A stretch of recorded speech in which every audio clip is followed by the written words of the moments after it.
Hello friends, today we are going to discuss combination of error. Previous lecture I have discussed absolute error, mean absolute error, percentage error, relative error. ये सारे बारे में इन सब के बारे में मैंने बता दिया है.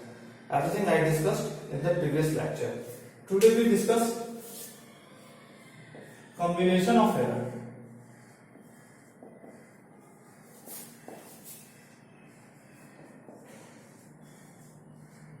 कॉम्बिनेशन ऑफ एरर में पहला एरर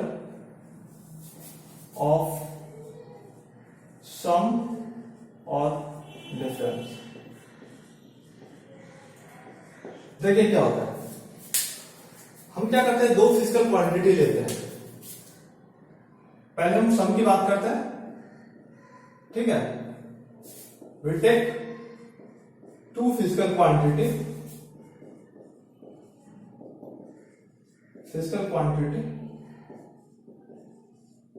A and B, ठीक है.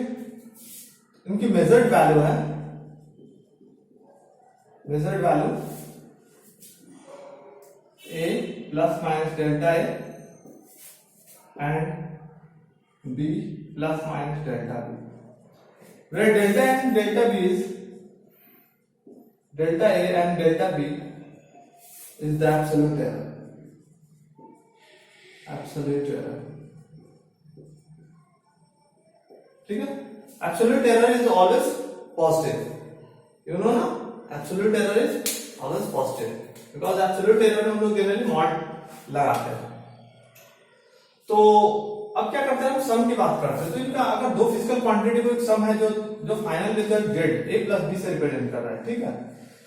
तो अगर हम डेल्टा जेड की बात करते हैं तो क्या होगा, obviously delta A plus delta B.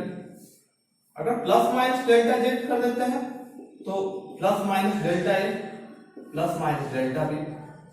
हम क्या करते हैं, मेजर्ड वैल्यू जो है फाइनल रिजल्ट का निकालते हैं. फाइनल रिजल्ट का measure value Z plus minus ये होगा, Z plus minus delta Z A plus B plus minus delta A plus minus delta B, ठीक है. तो हम लोग लिख सकते हैं क्या, A plus minus delta A लिख सकते हैं, plus B plus minus delta B लिख सकते हैं ना, बिल्कुल लिख सकते हैं. तो अगर हम आपसे पूछे कि जो फाइनल रिजल्ट है, फाइनल रिजल्ट में अगर इसका देखते हैं तो A plus B plus minus A delta A plus plus minus delta B. तो हमारा जो डेल्टा जेड है, डेल्टा जेड क्या है हमारा, मैक्सिमम एरर है. मैक्सिमम एरर अगर हम लोग निकालेंगे तो कितना होगा, तो जेड तो ठीक है, प्लस माइनस डेल्टा जेड क्या होगा, simple plus minus delta A plus minus delta B. अब क्या है, डेल्टा जेड में हमको क्या निकालना है, मैक्सिमम एरर निकालना है. तो मैक्सिमम एरर कितना होगा, maximum error is nothing but delta A plus delta B. यही होगा डेल्टा जेड का मैक्सिमम एरर, मैक्स एरर, ठीक है. तो अगर हम बात करते हैं कि फाइनल रिजल्ट में, फाइनल रिजल्ट जो है उसका एब्सोल्यूट एरर क्या होगा, the sum of the individual error of the physical quantity. किस फॉर्म में, एब्सोल्यूट फॉर्म में. The sum of the absolute error of the individual physical quantity become the final result of the physical quantity. तो final result क्या है, final result अगर दोनों को सम करते हैं तो दोनों को ऐड कर देंगे रेस्पेक्टिव, ठीक है. Note down.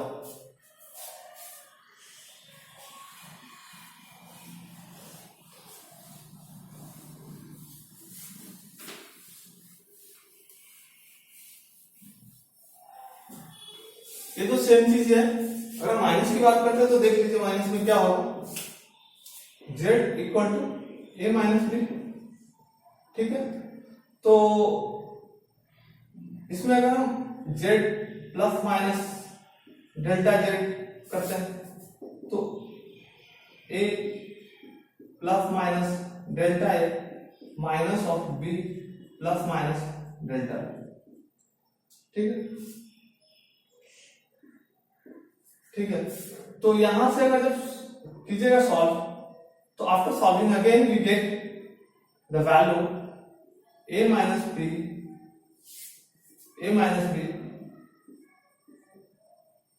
Plus minus delta a plus minus delta b,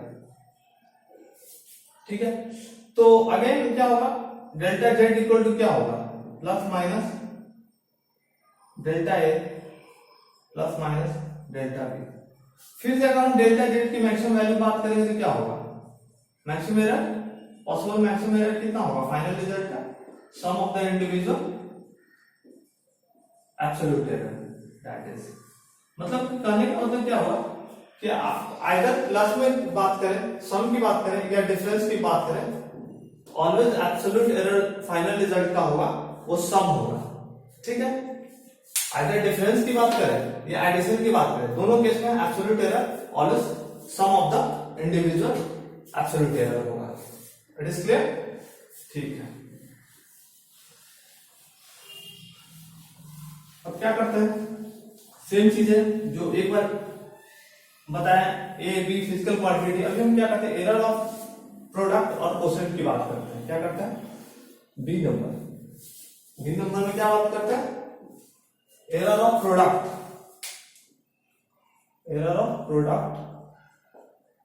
और कोशेंट, ये हमारा बी नंबर। तो बी में क्या होगा, z equal to A B से डिफाइंड होगा। अगर हम बात करते हैं कि इसका अगर हम प्रोडक्ट करते हैं तो क्या होगा, z प्लस माइनस z, ठीक है। तो z प्लस माइनस z मतलब कहने का मतलब क्या हुआ, तो ये देखिए इसकी प्रोडक्ट की बात करते हैं तो a plus minus delta a और b plus minus delta b, क्या होगा, ये हमारा क्या होगा, z plus minus delta z, क्या होगा, इट इज क्लियर। तो ठीक है, z plus minus delta z equal to हम ये लिख सकते हैं, बिल्कुल लिख सकते हैं। अब यहां पर क्या कर दीजिए, मल्टीप्लाई कर दीजिए ए बी, ठीक है, plus minus A delta B, फिर मल्टीप्लाई कीजिए plus minus delta A B, फिर मल्टीप्लाई कीजिए plus minus delta A plus minus delta B. तो इसको ऐसे कीजिए, B plus minus delta A लिखेंगे, क्या लिखेंगे, ठीक है, ठीक है, ठीक है। अब क्या करते हैं, एक साइड हम लोग z से डिवाइड करते हैं, दूसरे साइड ए बी से डिवाइड करते हैं, डिवाइडिंग बोथ साइड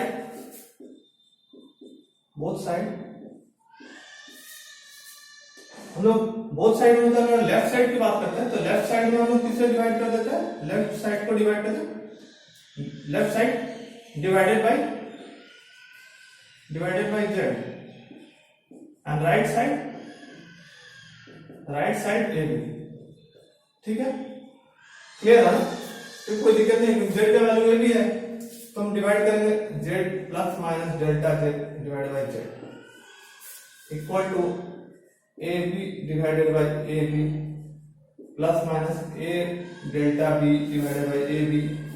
ध्यान से देखते रहिएगा आप लोग, plus minus delta A B, ठीक है, डेल्टा ए इंटू बी, तो यहां से क्या हो जाएगा ए बी, फिर उसके बाद क्या है plus minus delta A plus minus delta B by A B. आपको पता है कि ये वाला पार्ट काफी बहुत ही छोटा है, बहुत ही छोटा है, मतलब कि प्रोडक्ट क्या होगा उसको हम लोग नेग्लेक्ट भी कर सकते हैं। क्या कर सकते हैं? नेग्लेक्ट भी कर सकते हैं। इसको ये वाला पार्ट बहुत नेग्लेजिबल होगा, इसलिए इसको नेग्लेक्ट कर देते हैं। ठीक है, और यहां से ए बी कट गया, यहां से क्या होगा ए कट गया, यहां से बी और बी कट गया। तो यहां से अगर डिवाइड करते हैं तो ये हो जाएगा 1 plus minus delta Z by Z equal to 1 plus minus delta B by B plus minus delta A by A. 1 से कैंसिल, डायरेक्ट फाइनल हम रिजल्ट लिख रहे हैं, delta Z by Z equal to plus minus delta A by A plus minus delta B by B. ये क्या हो गया? इससे अगर हम बात करते हैं कि अगर प्रोडक्ट और कोसेंट की बात करें तो मैक्सिमम एरर कितना होगा, तो लिखिए मैक्सिमम एरर कितना होगा?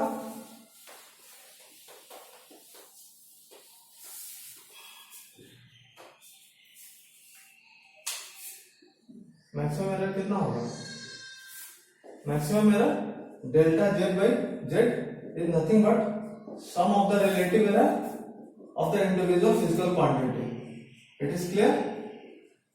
अगर मान लीजिए कि sum of the, ये क्या हमारा रिलेटिव एरर को बताता है, तो रेस्पेक्टिव फिजिकल क्वांटिटी का रिलेटिव एरर ऐड कर दीजिएगा तो हमारा मेन फाइनल रिजल्ट का रिलेटिव एरर जो होगा वो हमारा क्या बताएगा? प्रोडक्ट और प्रोडक्ट के बारे में बात करेगा। ठीक है, okay, note down. I am going to third one.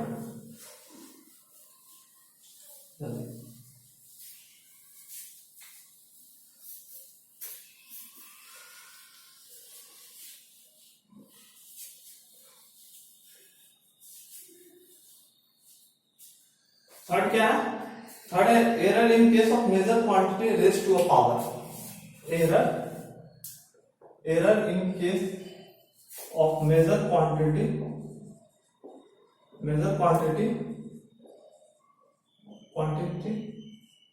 Raised to a power.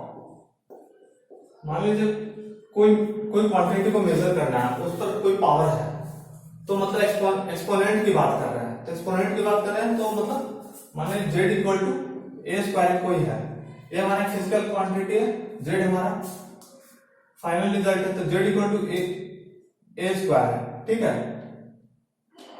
तो हम क्या लिख सकते हैं कि अगर एरर की बात करते हैं तो इसमें एरर कितना होगा? एरर रिलेटिव एरर कितना होगा? तो रिलेटिव एरर अगर हम बात करते हैं तो delta Z by Z is nothing but delta A by A plus delta A by A. तो इसको लिख सकते हैं 2 times delta A by A. तो क्या होगा कि जो रिलेटिव एरर है, इफ एनी केस अगर हमारा मेजर क्वांटिटी का एक्सपोनेंट हो, पावर हो, तो उसका रिलेटिव फाइनल रिजल्ट का जो रिलेटिव एरर है 2 टाइम्स ऑफ द इंडिविजुअल होता है। ठीक है, 2 टाइम्स ऑफ द इंडिविजुअल। तो delta Z by Z equal to 2 times of delta A by A. इसी तरह से मान लीजिए जनरलाइज फॉर्म की बात करते हैं, तो जनरलाइज फॉर्म में बात कर लीजिए, अगर जेड इक्वल टू ए के पावर पी, बी के पावर क्यू, सी के पावर आर अगर हो, तो हम लोग अगर रिलेटिव एरर निकालेंगे कैसे? अगर एक्सपोनेंट फॉर्म में होगा तो डायरेक्ट कुछ नहीं करना है, P into delta A by A plus Q into delta B by B plus C R into delta C by C. Clear है?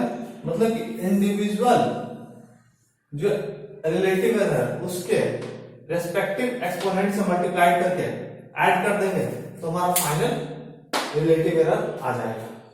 Thank you.